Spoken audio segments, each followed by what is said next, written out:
Good morning. This is Jason Dean coming live at you again for another Film Fanatic Bonanza. Hope everyone's doing good.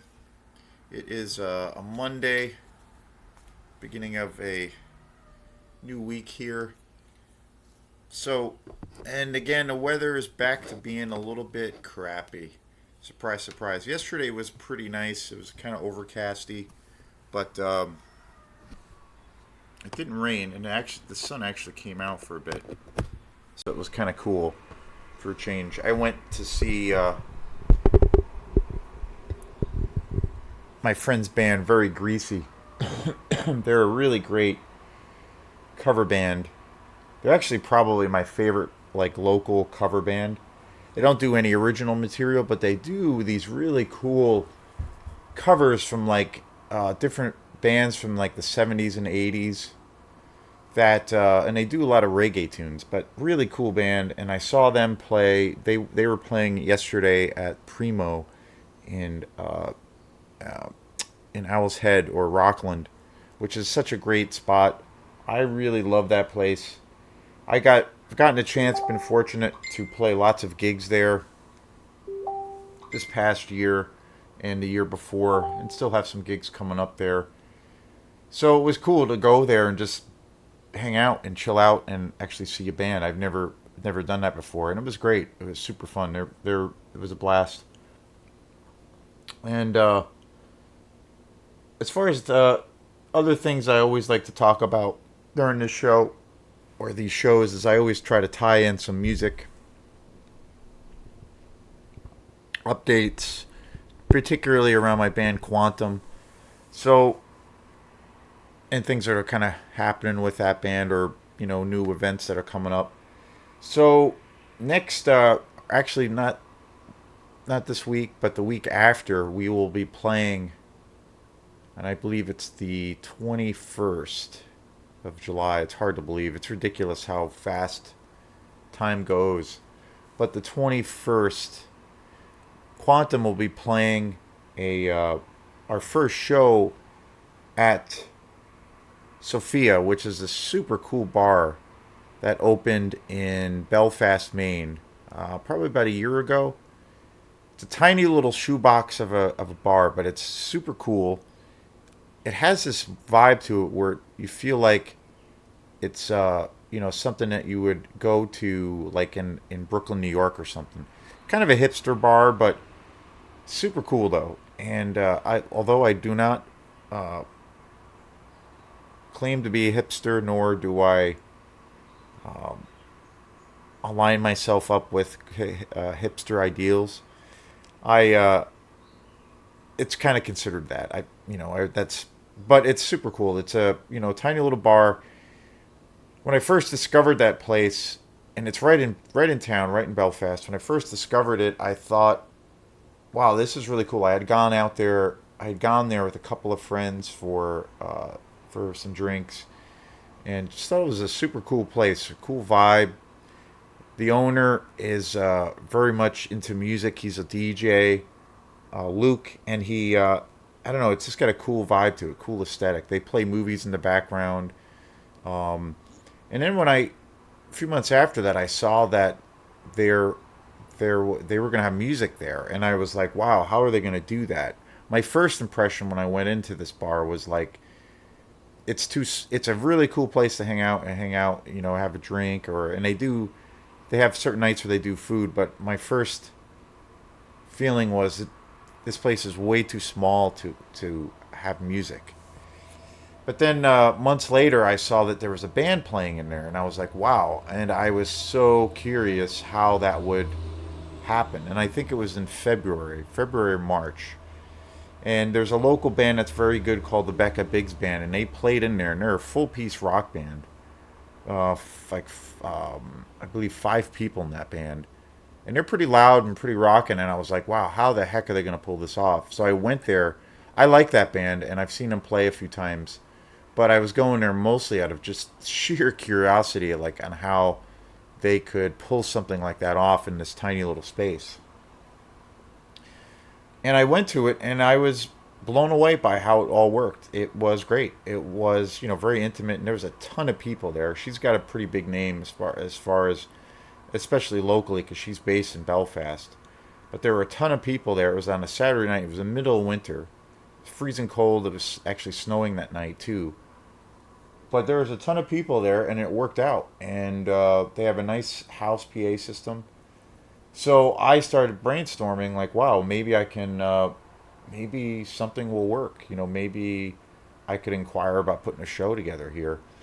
So fast forward a couple of months later, I saw some more music in there, and it was really good. And then I dropped off a Quantum CD, and with my contact info, hadn't heard back for a while, and then I went in there again, and I saw that I met the owner, Luke, in person, and he really liked the CD, and then a day or two after that, we set up a show, and I was super excited. So we have a show coming up there a week from this coming Friday. So we'll be playing like a 2.5 hour set, 2 hours, and the show time is going to be at 7:30. So we'll see how it goes. I'm excited to see how this whole thing will go down. We don't get a chance to play in Belfast, even though it's like very close for us as a band. We did the last time we did play in Belfast was at the All Roads Festival in the springtime, and that was just an amazing weekend. That whole weekend was one of the best weekends, I think, for the band. And so we played 2 days, a Friday and a Saturday, and so it was such a great weekend. And so but before that, it's been a long time since we played in Belfast. So check that out if you're around. It's a free show, very cool place, and we'll see how things go. And I also booked a couple other gigs there, so with a couple of other bands. So we'll see how those things go. And I just booked another show, uh, two more Quantum shows at this new place that just opened in Thomaston. Those shows aren't until September and October, but I'm excited about it. There's this new venue that just opened called the Hilltop. I think it's called the Hilltop uh, Bar, the Hilltop Tavern, and it's right in Thomaston. It's a very cool place. It used to be Billy's Tavern, which was kind of a legendary hotspot back in the day, and it's kind of the same vibe, more or less. So we'll see how it goes. And we have a couple of shows there coming up in a month or two, and so we got 2 dates there. So when we get closer to those dates, stay tuned, for promotion. But I'm excited for that, for the prospect of these two shows that just came in last night. And then also next week, the night or the day after our show in Belfast, we have another Quantum show where we're going to be playing on the radio. We're going to be doing another radio show on WRFR, which I'm excited about. We did a show.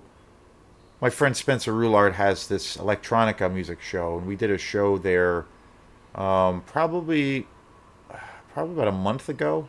It was a week or two before we did the All Roads Festival, and it was a lot of fun. Unfortunately, the show was not recorded, so we had this idea of doing it again, but trying to record it this time. This way, if the performance comes out pretty good, we can use it for promotional things, and it'd be just nice to have. So we'll be doing another set the day after that show. So very excited about that. And and I'm going to be doing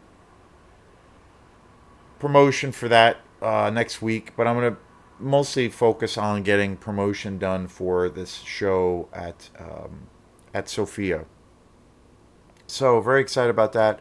And then after that, we have another show coming up at Primo Restaurant, the place I just mentioned that I went to yesterday. Very excited about the prospect of playing there. It's a place I never thought we would really be able to get a gig in, but I think it will work. I think it will be a lot of fun. It's an amazing spot. It's probably my favorite gig to and my favorite place to play right now. So it's just such a great atmosphere, and it's all outside. But they have it set up now because the weather sucks pretty much all the time here. We have some days where it's good, but usually the weather sucks and or it's just really unpredictable. So, but they have it set up now so they won't cancel shows because of rain. And there'll be a bunch of promotion for that show coming up. So very excited about that too. So we got some shows coming up, and trying to keep the train on the tracks, trying to keep the momentum going. I always think of gigs, especially when it comes to uh, with my band Quantum.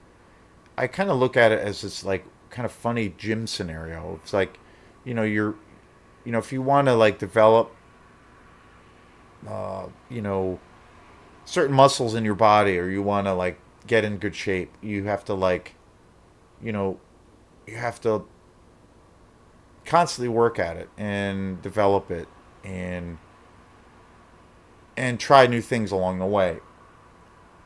And I feel like with Quantum, that band is always, hopefully, maybe some people don't think it does, or it's not in that state, but I like to always feel like that band is, even though we've been doing the band for a very long time, I always feel like it's always a work in progress, and for me, playing live is the ultimate kind of testing ground, especially when it comes to new material. We have a lot of music for the band, and I'm always, kind of writing writing a lot of material for that band. So I'm always trying to push forward and those kinds of things. So I really feel like that's the best way for us to develop. I love recording for that band very much, but for me, live is where it is because I always feel as a songwriter, to me, it's like the best way to see if material at the end of the day carries any weight or has any substance to it. So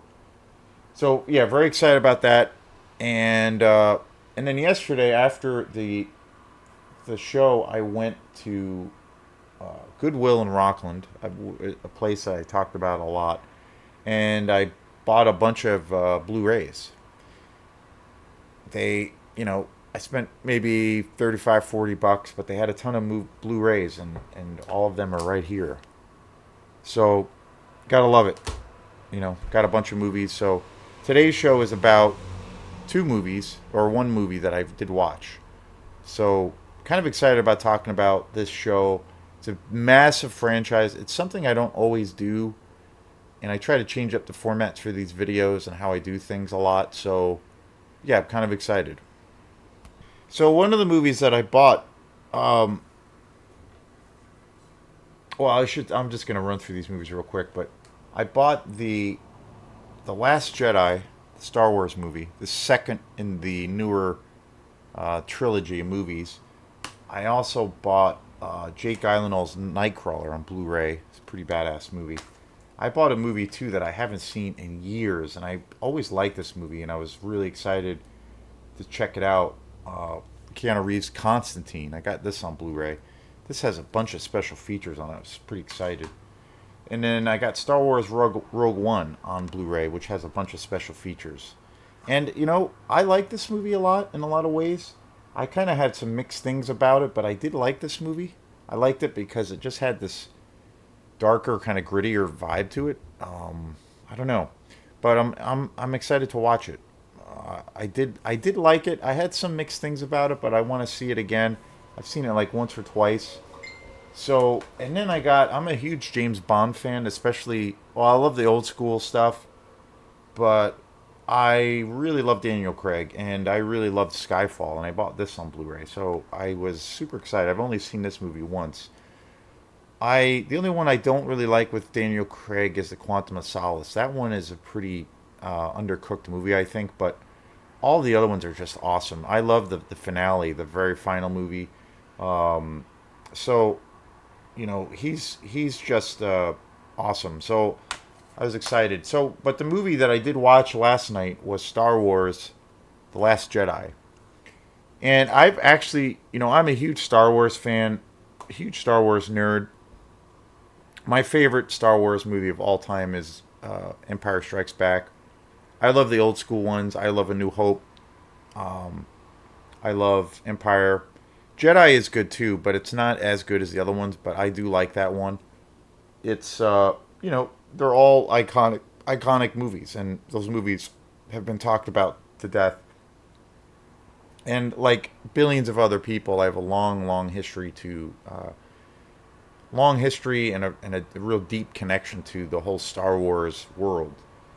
But I think there has been so many misfires and so many things that have, you know, kind of destroyed the legacy.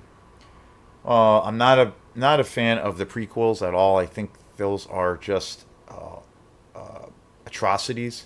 They're unwatchable. They're uh, they're like really bad kids movies. I think there's but in the age of all of the Pixar movies that come out, where there are all these movies that come out that are very kid friendly, but they also have a lot of adult themes. Movies like Up or Wally. Those movies are really really awesome. I actually really love those movies quite a bit, but they're more or less essentially family friendly films. They appeal to kids, but then also to adults. And they have something for everyone. But they're really good. It's really good quality entertainment for what it is. And I have always felt that's what Star Wars is, and the prequels missed all of that to me completely. They're they're just really really bad. I think George Lucas kind of lost his mind. He has he evolved over the years into this kind of megomaniacal, narcissistic billionaire guy who just totally pooped on his own franchise and just really more or less gave his middle finger to his audience. He can do whatever he wants. He is a very uh, a revolutionary filmmaker in a lot of ways. My favorite film of his is THX, which is just a masterpiece. But an Empire, of course. But he took steps of where when he re-released the new cuts before the prequels come out, he re-released those three movies: A New Hope, the original ones, Empire, and Jedi. But he basically used buttloads of CGI masturbation in each of the films and really, I think, fucked up the movies. And the other thing was those original cuts of those films, he took those off the market and he just basically was like, well, this is not, fit into my world anymore. I'm just chopping it out. And he made those movies obsolete. You couldn't find them anymore. And those movies established him, and he established a huge, mega fan base because of that. Those movies established his career, and those movies are beloved, beloved movies to the public. And so he basically gave a middle finger to everyone by not letting those be available anymore. And he eventually got an incredible amount of backlash because of that, and then eventually released them again. So and then he of course sold the rights to Disney for I don't know how many billions of dollars because he just can't. He just doesn't have enough money. I don't know. And then the prequels came out, and those were uh, just I really think they were like bad jokes. They were just atrocious. So fast forward many many years later, and the franchise was sold to Disney, and then it was announced through Disney that they were going to put out these new Star Wars movies.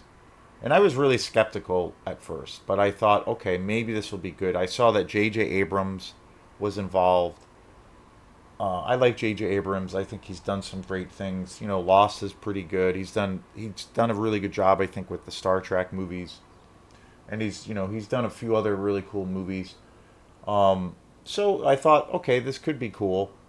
And then I remember the trailer dropped for Force Awakens. So, and I have that on Blu-ray,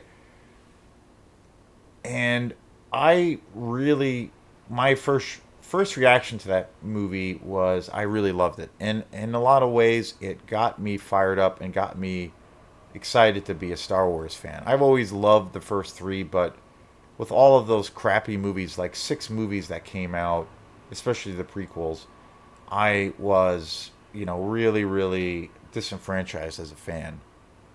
And so, but when I first saw Force Awakens, I really was excited again. And I saw it in the theater. I have it on Blu ray. And it reintroduced me to all of those films. And so and I watched all of the other three films. The Last Jedi, I saw that in the theater, and then the final one that came out a few years ago. I don't even remember the title for it. The Last Jedi was a weird experience. I've only seen that one once, and also the last one that came out, which I can't remember the title, which isn't even worth really mentioning, is kind of an awful movie. And so I was again, I'm arrived back at the same place of where I've been just totally disenfranchised again, because the trilogy is it's got some bad things. It's got some big misfires and some big mistakes. But I've only seen The Last Jedi once. I saw it in the theater and I was like, I don't really know. There's some things about it I really like, and there's some things about it that are just so off putting and just ridiculous. But so I decided to, when I saw this Last Jedi, I got it on Blu-ray. It was really cheap, and I was like, screw it. It's on Blu-ray. It's pretty cheap. It's barely been used. I'll pick it up. So then I picked it up, and well as these other movies. So when I came home last night, I was like, okay, I'm gonna watch these movies. But then I was like, you know what? I think I'm gonna watch Force Awakens again. I'm gonna start with Force Awakens, and then I'm gonna go into Last Jedi, and see how that whole experience goes. I've seen The Force Awakens many times. I own it. I've owned it for a few years. I've seen it probably about 5 or 6 times. I did see it in the theater. The Last Jedi again, I had not seen at all before. I've only seen once. So it was going to be like seeing it for the first time. So this show is all about the newer Star Wars films, or the last Star Wars films, particularly focused on Force Awakens and The Last Jedi. And so I started with The Force Awakens. I have it on Blu-ray. I have a really great edition of it. It's a collector's edition. It's got 3 discs on it. There's a really great bonus disc on here. And again, this edition's really amazing. I love watching this film in this format. So, but it's been probably a couple of years since I've seen it. So I started. The idea was to watch this and then watch The Last Jedi and just see, how I feel about it, since it's been a few years, and see how cohesive the whole thing is. And it's hard to believe that The Force Awakens came out in 2015. Again, like I said, when I first saw it, I was really kind of enamored with the film. It got me really excited about Star Wars again. I couldn't wait to see what they were going to do next. That was my first reaction.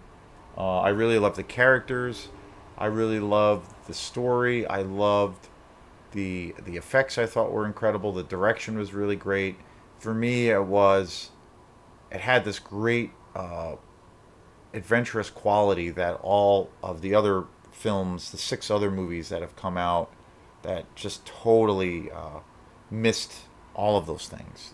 Had no bearings to that emotional kind of connection that the original movies had. So, and the cast was great, but again, watching it last night was a very different experience.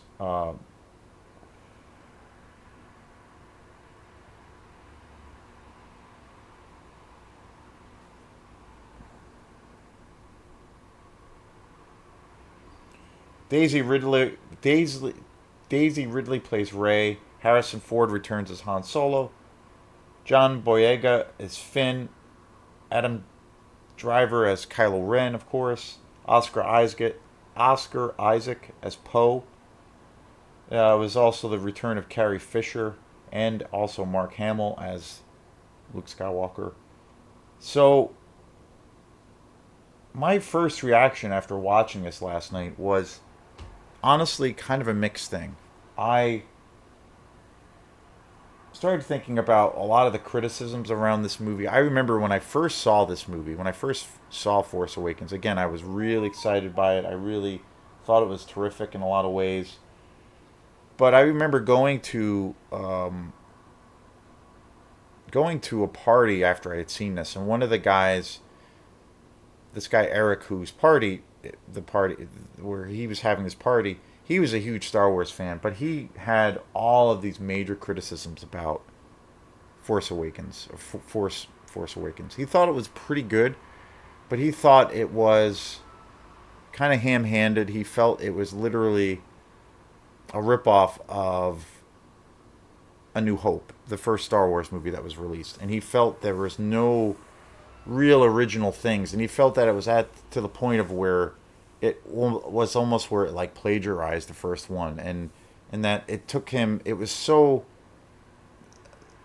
obvious for him that it took him out of the movie, and he couldn't really enjoy it. He thought it was better than the prequels, but that was his major criticism, and I was always like, well, okay, I understand that they didn't veer off too much from the established mythology of Star Wars in those original movies, but I thought that there was enough, particularly around the quest. The movie is kind of centered around this quest for the map to locate where Luke Skywalker is, because he has gone basically into hiding. And I always thought that was a really cool, interesting thing that's in the background. And I thought a lot of the key points of with Kylo Ren, his connection to his father that he eventually finds out, it realizes it is his father, Han Solo, and the realization that Ren is his sister and that they both have these Jedi abilities. There were a lot of interesting things I thought about it, that enough to where I thought it was original. But I will have to say, I watched it last night. I watched it cold and with the intention of watching The Last Jedi. And I will say that there's probably about 4 to 5 major sequences in Force Awakens that are so obviously ripped off from A New Hope that I found myself kind of being taken out of the movie, particularly around the destruction of like the Death Star, and there was a bunch of other things that happened where it was so like obvious that it was literally, if you watched back to back, if you watched A New Hope and you watched Force Awakens, it was literally the same kind of scenario. And it's okay if it's very similar, but it was to the point of where it wasn't similar. It was literally those same exact things that were happening or transpiring. And I found myself kind of being taken out of the movie because of that. It was weird. And I thought overall, I think it blows away the prequels in a lot of ways. I think the actors, the writing of those characters, the development of those characters is really really good. I really initially, when it comes to Kylo Ren, I thought really really great. But I will say honestly, the other thing that happened is when he removes his masks, his when he removes his mask as a character, he like suddenly has this um, disgruntled teenager kind of vibe, and he's kind of like a whiner, and he's kind of like this pissed off adolescent kid, and it just he comes across a lot more of a lot more of a child. He comes across so much more childish without the mask, and it's hard to it feels like the stakes aren't as high, and the mystery of his character is the air is let out of the balloon. He's not as imposing as a figure.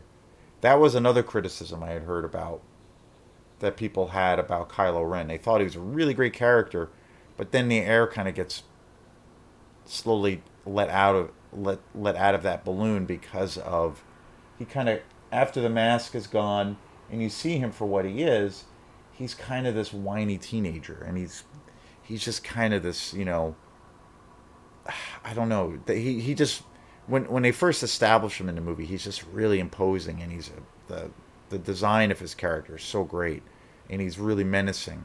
But he just becomes this grunted teenager. I don't know, and that was one thing I noticed too that was different. Although I liked his character, and I think Adam Driver's a really great actor. That was a thing that changed for me quite a bit. As a whole, I did watch the whole movie and I did like it. Again, I think it's light years ahead of the prequels. Abrams did I think a pretty fine job with the writing and especially the direction.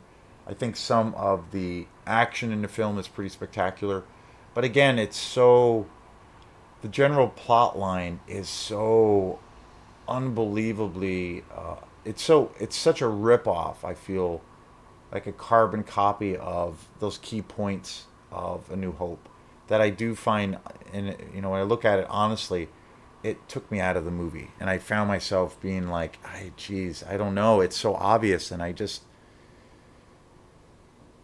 just feels, watching it now, it feels like it hasn't aged well. And again, it came out in 2015, and it just feels like it hasn't aged well. And those things in the script that I feel are ripoffs of A New Hope are just more obvious, and I found myself being taken out of the movie. Overall, I made it all the way through, and I liked it, but it lost uh, the quality for me, or it lost its magic. So it was weird. It was weird. I was a little bit disappointed with it. It didn't age well, and it's been out for quite a few years, and I've seen it many times. So it was weird, and so that so then after that I threw in, and it was weird too. The other thing that happened was I was really stoked to watch both of these movies together, and after Force Awakens, my first reaction was I was kind of exhausted and I didn't want to watch The Last Jedi. That was my first reaction, where I was like, okay, I'm tired of Star Wars. I want to watch something else, because they're long movies. They're 2.5 hours. Last Jedi is even longer. That's close to 3 hours. And I was like, ah. After at the end of it, after Force Awakens, I enjoyed it, but I felt there were a lot of things that I started having issues with, that I had issues with, and so I don't know, I felt tired and I felt fatigued, and I was like, I don't know if I want to watch another Star Wars movie. So at that point, I was almost going to put in a different movie because it was still early. I started it pretty early, but then I was like, screw it, I'm going to keep going. And so then after that, I put in The Last Jedi. And again, I saw The Last Jedi in the theater, and I had a lot of weird reactions to that movie. Um,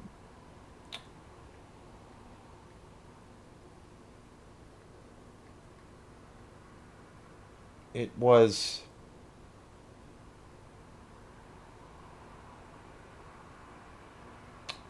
kind of a mixed bag. I liked it, and then there were other things about it that I was really confused about. And of course, you know, this came out in 2017. The Last Jedi came out in 2017. This movie, I remember when it came out, Force Awakens, when it came out, by critics and by fans, it was heralded as a really great film for the most part. And it really was embraced. It made a tremendous amount of money in the box office. It was huge. It was kind of a cultural phenomenon when it first came out. It was massive. But it was praised by all the critics. The Last Jedi, that movie, when it came out, was a real controversial movie. Some people were really liking it, really liked it, and some people were just like completely outraged by it, and they were like, "What the fuck is going on? Like what?" And it had this real. I remember when it came out, it was really polarizing. And it came out 2 years later, 2017, um, and it was directed by Ryan Johnson. Ryan Johnson is an awesome director. I do like a lot of his films quite a bit. I think he's one of the better directors around. Uh, he made Knives Out in 2019, which is such an awesome movie. The sequel to that, Glass Onion, Knives Out, another killer movie. They're basically like modern day Agatha Christie murder mystery movies, but so great, so well done, so well conceived, so well directed, just amazing movies. He also did this other movie that I really really love, is which is called Looper with Bruce Willis, and that came out in 2012. Awesome sci-fi movie, really really good, really interesting, really original, really fresh, just really great movie. And then another movie he did, which is actually a really great movie called Brick, with Gordon Levin Hewitt, who was also in Looper. Another really great movie. And so I've always felt he's a really great. He writes a lot of his own films. Ryan Johnson.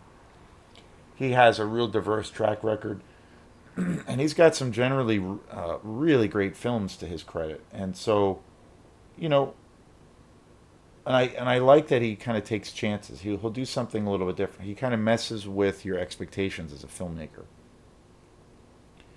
But he directed The Last Jedi, and I will have to say, I watched this in succession of The Force Awakens, and I literally I got an hour into it, and I was just like, um, my first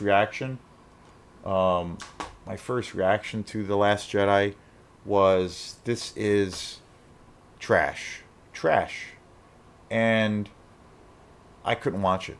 I was so turned off by it, and I was just like and I was so disoriented by it, and I was just like, what the fuck is going on? And I couldn't watch it, and I took it out, and I was just like, I'm done. I can't do it, and I only made it 45 minutes in it. About an hour. Would say overall I made about an hour into it, and I was just like, this movie's trash, like totally, totally, just a shit fest. And you know, I saw it in the theater, and I had a lot of weird things about the film because the film is so off-putting. But I did like it initially. But I only saw it once. I saw it in the theater with some friends when I saw it when it came out, and I didn't walk out. I barely. That's a very very rare thing for that to happen. But I had very mixed things about it when I saw it, and I've never seen it since then. But then watching it last night, I was just like, this is just like ludicrous, and particularly around, and again, when you have a massive franchise, it's always great when there's a film or the films in succession they pay tribute to maybe the established kind of mythology of what's going on, and it's a cohesive story. But to keep a franchise moving along and to keep it interesting, I think those filmmakers kind of have to take some creative risks, and generally have to mix things up, to be able to keep an audience and to keep people's enthusiasm along the way. And, you know, on one hand, you have this thing of where The Force Awakens, one of the biggest criticisms of that film was that it was too much like the original films, especially A New Hope, and that was it lacked a lot of originality, and it didn't take any chances per se. That was a major criticism of it. And then The Last Jedi was that another criticism of that movie was that it was so bonkers crazy and so outlandish, and and so outside of the universe that it it was dismissible and was dismissed by a lot of people. It didn't make as much money either in the box office. So of course there's got to be a balance of where you can give people something familiar, but then take a chance. And I kind of feel like with the Last Jedi was that they did try to take a chance. Ryan Johnson did try to generally take a big chance, but then I don't know. I kind of feel like he was under a lot of pressure when he made this film because there's moments in this film where, particularly around Luke Skywalker's character, he's primarily like the centerpiece of this entire film or franchise, where there's the dialogue that is written and used in this film, and even the acting and the story, the way the story develops, is so. There's moments of where he's talking to Ren, and there's scenes where he is like, right in the beginning of the film, where you can kind of tell that they're trying to take a chance and mix things up and turn things on their heads a little bit, but the dialogue just comes across as so off-putting and just so incredibly awkward, and you're just like, what the fuck, what were they thinking, where it's so asinine. Yeah, like there's the scene of where the famous scene of when it's at the conclusion of it picks up right after Force Awakens, but there's the scene of where they finally find they track down where Skywalker is hiding. They find him, and Ren approaches him on the island on this mountaintop. And there's the last scene of where she presents his lightsaber to him. Then it cuts, and then the film ends, and that's exactly where pretty much it picks up. And there's the whole scene of where they go into that. They start off with that, and Luke Skywalker takes the lightsaber, and he like just decides to throw it, and it's like my first reaction was just like, what the fuck is going on? And it just feels like it's some weird SNL comedy skit or parody of Star Wars, where it's just like so utterly ridiculous. And there's all these moments in this film of where it's so utterly ridiculous, like you just can't believe that some of these characters are actually saying the dialogue that they're saying. And on one hand, you're like, well, they are trying to take a risk, but then it's like, no, I don't really.